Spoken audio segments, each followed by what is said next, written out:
Hi guys, welcome to my YouTube channel. ಇದುವರೆಗೂ ನನ್ನ ಚಾನಲಲ್ಲಿ ಪಬ್ಲಿಷ್ ಆಗಿರೋ ಎಲ್ಲ ವೀಡಿಯೋಗಳನ್ನ ನೋಡಿ ನನ್ನ ಚಾನಲ್ಗೆ ಸಬ್ಸ್ಕ್ರೈಬ್ ಮಾಡಿಕೊಂಡು ನನಗೆ ಸಪೋರ್ಟ್ ಮಾಡ್ತಿರೋ ಎಲ್ಲ ಸಬ್ಸ್ಕ್ರೈಬರ್ಸ್ಗಳಿಗೂ ಥ್ಯಾಂಕ್ ಯು ಅಂತ ಹೇಳ್ತೀನಿ. ಮತ್ತು ಯಾರು ವೀಡಿಯೋಗಳನ್ನ ನೋಡಿ ಸಬ್ಸ್ಕ್ರೈಬ್ ಮಾಡ್ಕೊಳ್ಳದೆ ಹಾಗೆ ಹೋಗ್ತಿದ್ದೀರಿ, ದಯವಿಟ್ಟು ಸಬ್ಸ್ಕ್ರೈಬ್ ಮಾಡ್ಕೊಳ್ಳಿ. ನನಗೆ ಇನ್ನಷ್ಟು ಒಳ್ಳೆ ಕಾನ್ಸೆಪ್ಟ್ ಇರೋಂಥ ವೀಡಿಯೋಸ್ನ ಮಾಡಲಿಕ್ಕೆ ಎಂಥೂಸಿಯಾಸಮ್ ಸಿಗುತ್ತೆ ಅಂತ ನಾನು ಕೇಳ್ಕೊಳ್ತೀನಿ. ಜೊತೆಯಲ್ಲಿ ನನ್ನ ಇನ್ಸ್ಟಾಗ್ರಾಮ್ ಅಕೌಂಟ್ನ ಕೂಡ ನೀವು ಫಾಲೋ ಮಾಡೋಕ್ಕೆ ಸ್ಟಾರ್ಟ್ ಮಾಡಿ ಅಂತಲೂ ನಾನು ಕೇಳ್ಕೊಳ್ತೀನಿ. ಅಲ್ಲಿ ಕೂಡ ಇಂಟ್ರೆಸ್ಟಿಂಗ್ ಟಾಪಿಕ್ಸ್ ಹಾಕಬೇಕು, ಇನ್ನೂ ಹಾಕಿಲ್ಲ ಒಂದೂ. ಆಲ್ರೆಡಿ ಅಲ್ಲೂ ಕೂಡ ಫಾಲೋ ಮಾಡ್ತಾ ಅಲ್ಲಿ ಕಂಟೆಂಟ್ಗೋಸ್ಕರ ವೆಯ್ಟ್ ಮಾಡ್ತಿರೋರಿಗೆ ಸಾರಿ ಅಂತ ಹೇಳ್ತೀನಿ. ಆದಷ್ಟು ಬೇಗ ಅಲ್ಲಿ ಕೂಡ ನಾನು ಒಳ್ಳೆ ಕಾನ್ಸೆಪ್ಟ್ ರೀಲ್ಸ್ ಹಾಕೋದಕ್ಕೆ ಸ್ಟಾರ್ಟ್ ಮಾಡ್ತೀನಿ.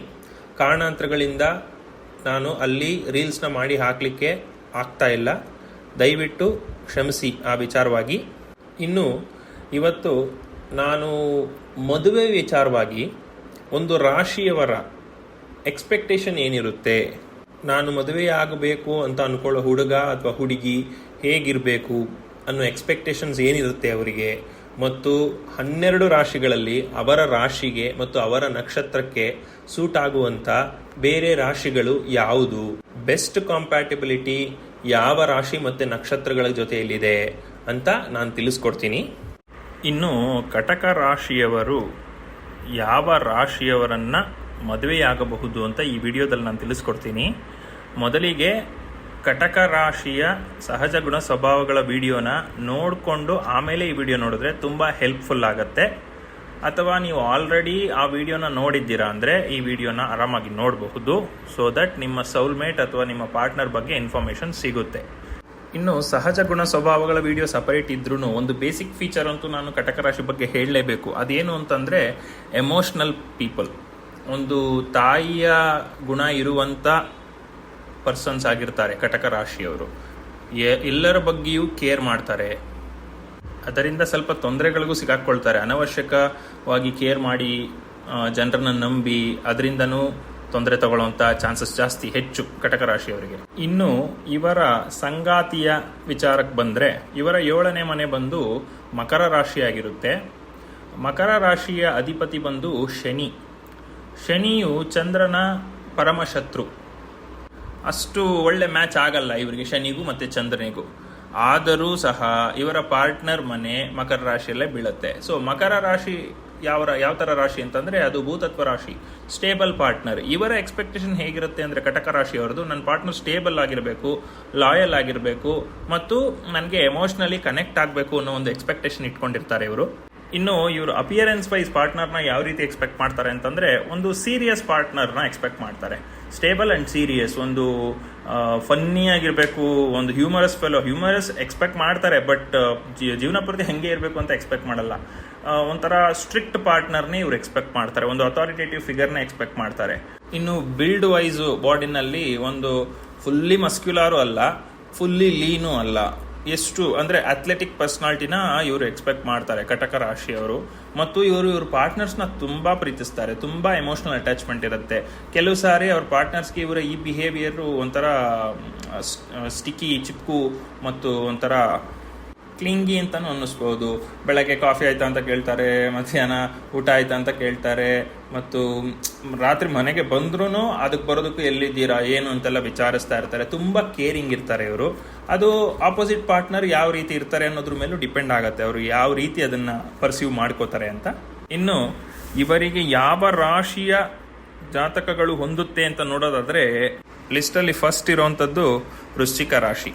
ವೃಶ್ಚಿಕ ರಾಶಿಯು ಒಂದು ಜಲತತ್ವ ರಾಶಿ. ಇದು ಒಂದು ಸ್ವಲ್ಪ ಎಮೋಷ್ನಲ್ ಪರ್ಸನ್ಸೇ ಇರ್ತಾರೆ ವೃಶ್ಚಿಕ ರಾಶಿಯಲ್ಲೂ. ಆದರೆ ಅವರು ಎಮೋಷ್ನಲ್ ಫೂಲ್ಸ್ ಅಂತ ಕರೆಸ್ಕೊಳಕ್ಕಾಗಲ್ಲ. ಬಟ್ ಕಟಕ ರಾಶಿಯವರು ಅವರ ರಾಶಿಯಾಧಿಪತಿ ಏನಾದರೂ ಸರಿಯಾಗಿ ಕೂತಿಲ್ಲ, ಒಳ್ಳೆ ಸ್ಥಾನದಲ್ಲಿಲ್ಲ, ದುಸ್ಥಾನದಲ್ಲಿದ್ದಾನೆ, ಅಫ್ಲಿಕ್ಷನ್ ಇದೆ ಅಂತಂದರೆ ಖಂಡಿತವಾಗ್ಲೂ ಎಮೋಷ್ನಲ್ ಫೂಲ್ಸ್ ಆಗಿರ್ತಾರೆ. ಆದರೆ ವೃಶ್ಚಿಕ ರಾಶಿಯವರು ಆ ರೀತಿ ಅಲ್ಲ. ಅವರು ಸ್ಕೀಮಿಂಗ್ ಮಾಡೋದ್ರಲ್ಲಿ ತುಂಬ ಎತ್ತಿದ ಕೈ, ಅದು ಸಹಜ ಗುಣ ಸ್ವಭಾವಗಳಲ್ಲಿ ಇದೆ, ಅದನ್ನು ನೀವು ನೋಡ್ಕೊಳ್ಬೋದು. ಸೊ 2 ಜಲತತ್ವ ರಾಶಿ ಆಗಿರೋದ್ರಿಂದ, ಜೊತೆಯಲ್ಲಿ ಚಂದ್ರ ಮತ್ತು ಕುಜ ಒಳ್ಳೆ ಫ್ರೆಂಡ್ಶಿಪ್ ಇಟ್ಕೊಂಡಿರೋದ್ರಿಂದ ಈ ರಾಶಿ 2 ಮ್ಯಾಚ್ ಆಗ್ತದೆ. ಇನ್ನು ಲಿಸ್ಟ್ನಲ್ಲಿ ಸೆಕೆಂಡ್ ಯಾವುದು ಅಂತಂದರೆ ಅದು ಕಟಕ ರಾಶಿನೇ. ಕಟಕ ರಾಶಿಯ ನಕ್ಷತ್ರಗಳು ಸೇಮ್ ನಕ್ಷತ್ರ ಬಿಟ್ಟು ಇನ್ನು ಉಳಿದ 2 ನಕ್ಷತ್ರಗಳು ಮ್ಯಾಚ್ ಆಗುತ್ತೆ. ಯಾಕೆಂತಂದರೆ ರಾಶಾಧಿಪತಿನೂ ಸೇಮು, ಜಲತತ್ವ ಎರಡೂ, ಎಮೋಷ್ನಲ್ ಬಿಹೇವಿಯರ್ ಇರ್ತದೆ ಇಬ್ಬರಿಗೂ, ಒಬ್ರನ್ನೊಬ್ರು ತುಂಬ ಇಷ್ಟಪಡ್ತಾರೆ, ಆಗುತ್ತೆ, ಚೆನ್ನಾಗಿ ಮ್ಯಾಚ್ ಆಗುತ್ತೆ. ಇನ್ನು ಕೆಲವರು ಡೌಟ್ಸ್ ಕೇಳ್ತಾರೆ, ಸೇಮ್ ನಾಡಿ ದೋಷ ಎಕ್ಸೆಪ್ಷನ್ ಇದೆ, ಎಕ್ಸೆಪ್ಷನ್ ಇರುತ್ತೆ, ಬಟ್ ಸ್ಟಿಲ್ ಬಯಾಲಜಿಕಲಿ ಪ್ರೂವ್ ಆಗಿರೋದೇನು ಅಂತಂದರೆ ಸೇಮ್ ನಾಡಿರೋರು ಮದುವೆ ಆದರೆ ಬುದ್ಧಿಮಾಂದ್ಯ ಮಕ್ಕಳು ಹುಟ್ಟುವ ಚಾನ್ಸಸ್ ಇರುತ್ತೆ, ರಿಟಾರ್ಡೆಡ್ ಚಿಲ್ಡ್ರನ್ ಹುಟ್ಟುವಂಥ ಚಾನ್ಸಸ್ ಇರುತ್ತೆ. ಸೊ ಅದಕ್ಕೆ ಎಕ್ಸೆಪ್ಷನ್ ಇದ್ರೂ ಕೂಡ ಮಾಡ್ಕೊಳ್ಳದೆ ಇರೋದು ಒಳ್ಳೆಯದು ಅಂತ ನಾನು ಹೇಳ್ಬೋದು. ಅದನ್ನು ಚೆಕ್ ಮಾಡಿಸಿ ಏಕನಾಡಿ ದೋಷ ಏನಾದರೂ ಬಂದರೆ ಅಥವಾ ಏಕನಾಡಿ ದೋಷಿ ಬಂದು ಅದು ಎಕ್ಸೆಂಪ್ಷನ್ ಇದ್ದರೂ ಕೂಡ ಆಗಬೇಡಿ ಏಕನಾಡಿ ದೋಷ ಇರೋರು ಅಂತ ನಾನು ಸಜೆಷನ್ ಕೊಡ್ಬೋದು. ಇನ್ನು ನೆಕ್ಸ್ಟು 3ನೇ ರಾಶಿ ಯಾವುದು ಲಿಸ್ಟ್ನಲ್ಲಿ ಅಂತಂದರೆ ಅದು ಮೇಷರಾಶಿ. ಮೇಷರಾಶಿಯ ಅಧಿಪತಿಯು ಕೂಡ ಕುಜ, ಕಟಕ ರಾಶಿಯ ಅಧಿಪತಿ ಚಂದ್ರ, ಅವರಿಬ್ಬರು ಒಳ್ಳೆ ಫ್ರೆಂಡ್ಶಿಪ್ ಇದೆ. ಸೊ ಇವರಿಬ್ಬರಿಗೂ ಒಳ್ಳೆ ಮ್ಯಾಚ್ ಆಗುತ್ತೆ. ಮೇಷರಾಶಿ ಅಗ್ನತತ್ವ ರಾಶಿ, ಇವರು ಅಥಾರಿಟೇಟಿವ್ ಇರ್ತಾರೆ ಅಂತ ಅವರ ಸಹಜ ಗುಣ ಸ್ವಭಾವಗಳಲ್ಲೇ ಹೇಳಿದ್ದೀನಿ. ಸೊ ಅದು ತುಂಬ ಇಷ್ಟ ಆಗುತ್ತೆ ಕಟಕ ರಾಶಿಯವರಿಗೆ. ಆದರೆ ಕೆಲವು ಸಾರಿ ಏನಾಗುತ್ತೆ ಅಂತಂದರೆ ಇವ್ರ ಕೇರ್ನ ಅವರು ರೆಸ್ಪೆಕ್ಟೇ ಮಾಡ್ತಿಲ್ಲ ಅನ್ನೋ ಒಂದು ಡ್ರೈ ಫೀಲಿಂಗ್ ಇವ್ರಿಗೆ ಆಗಬಹುದು ಮೇಷರಾಶಿಯವ್ರನ್ನ ಮದುವೆ ಆದರೆ. ಏನು ತೊಂದರೆ ಇಲ್ಲ, ಇವರು ಸ್ವಲ್ಪ ಕ್ಲಿಂಗಿ ಆಗಿರ್ತಾರೆ, ಸೊ ಅಡ್ಜಸ್ಟ್ ಆಗುತ್ತೆ, ತೊಂದರೆ ಇಲ್ಲ. ಇನ್ನು ನೆಕ್ಸ್ಟು 4ನೇ ರಾಶಿ ಯಾವುದು ಲಿಸ್ಟಲ್ಲಿರೋದು ಅಂತಂದರೆ ಧನಸ್ಸು ರಾಶಿ. ಧನಸ್ಸು ರಾಶಿಯ ಅಧಿಪತಿ ಗುರು ಮತ್ತು ಚಂದ್ರ ಒಳ್ಳೆ ಸ್ನೇಹಿತರು. ಸೊ ಇವರಿಬ್ಬರಿಗೂ ಒಳ್ಳೆ ಮ್ಯಾಚ್ ಆಗುತ್ತೆ. ಮತ್ತು ಧನಸ್ಸು ರಾಶಿ ಅಗ್ನಿತತ್ವ ರಾಶಿ, ಮೊದಲೇ ಹೇಳಿದಂತೆ ಅಥಾರಿಟೇಟಿವ್ ಫಿಗರ್ ಮತ್ತು ಸ್ಪಾಂಟೇನಿಯಸ್ ಆಗಿರೋರನ್ನ ಇವರು ಇಷ್ಟಪಡ್ತಾರೆ. ಸೊ ಆ ಕಾರಣದಿಂದ ಇದು ಮ್ಯಾಚ್ ಆಗುತ್ತೆ. ಐಡಿಯಾಲಜಿಕಲ್ ಡಿಫ್ರೆನ್ಸಸ್ ಎಲ್ಲ ತುಂಬ ಕಮ್ಮಿ ಇರ್ತದೆ ಈ 2 ರಾಶಿಗಳಿಗೆ.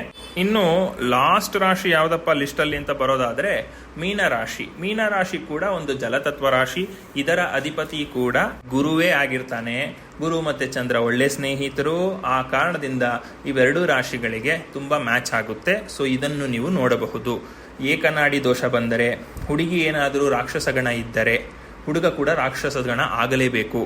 ಹುಡುಗಿ ರಾಕ್ಷಸಗಣ ಇದ್ದು ಹುಡುಗ ದೇವಗಣ ಆದರೆ ಸ್ವಲ್ಪ ಜಗಳ ಆಡ್ತಾರೆ, ನಡೀತದೆ. ಆದರೆ ಹುಡುಗಿ ರಾಕ್ಷಸಗಣ ಇದ್ದಾಗ ಹುಡುಗ ರಾಕ್ಷಸಗಣವೇ ಆಗಿರಬೇಕು. ಮನುಷ್ಯಗಣ ಆದರೆ ಆಯುಷ್ಗೆ ತೊಂದರೆ ಬರುತ್ತೆ, ಆಯ್ತಾ? ಆ ಎಕ್ಸೆಪ್ಷನ್ಸ್ ಎಲ್ಲ ಕಂಪ್ಯೂಟರ್ ಆನ್ಲೈನಲ್ಲಿ ಚೆಕ್ ಮಾಡಿದ್ರೆ ಎಕ್ಸೆಪ್ಷನ್ಸ್ ಇದೆ ಅಂತ ಬಂದ್ಬಿಡುತ್ತೆ. ಬಟ್ ಕರೆಕ್ಟಾಗಿ ಚೆಕ್ ಮಾಡಿಸ್ಕೊಂಡು ನೀವು ಮಾಡ್ಕೋಬೇಕಾಗತ್ತೆ. ಎಲ್ಲ ವಿಡಿಯೋಗಳಲ್ಲಿ ಹೇಳಿದಂತೆ ಇದೆಲ್ಲವೂ ಜನರಲ್. ಈ ರಾಶಿಗಳ ನಕ್ಷತ್ರಗಳು ಹೊಂದಾಣಿಕೆ ಆಗುತ್ತಂತ ಹೇಳಿದ್ದೀನಿ. ಆದರೆ ನಿಮ್ಮ ಜನ್ಮ ಜಾತಕದಲ್ಲಿ 7ನೇ ಮನೆ ಸ್ಟ್ರಾಂಗ್ ಇಲ್ಲದೆ, 7ನೇ ಮನೆಯ ಅಧಿಪತಿ ವೀಕ್ ಆಗಿದ್ದು, ಅವನು ರಾಹು ಅಥವಾ ಕೇತು ಜೊತೆ ಇದ್ದು, ವಕ್ರ ಶನಿ ಜೊತೆ ಇದ್ದು, ಕುಜನ ಜೊತೆ ಇದ್ದು ದೃಷ್ಟಿ ತಗೊಳ್ತಾ ಇದ್ರೆ, ನೆಗೆಟಿವ್ ಕಾಂಬಿನೇಷನಲ್ಲಿ ಇದ್ದರೆ ಡಿವೋರ್ಸ್ ಆಗುವಂಥ ಚಾನ್ಸಸ್ ಹೆಚ್ಚಾಗಿರುತ್ತೆ. ಸೊ ಇದು ಮ್ಯಾಚ್ ಆಗಿಬಿಡುತ್ತೆ ಅಂತ ಅನ್ನೋದು ಪ್ರಿಲಿಮಿನರಿ ಕಂಡೀಷನ್.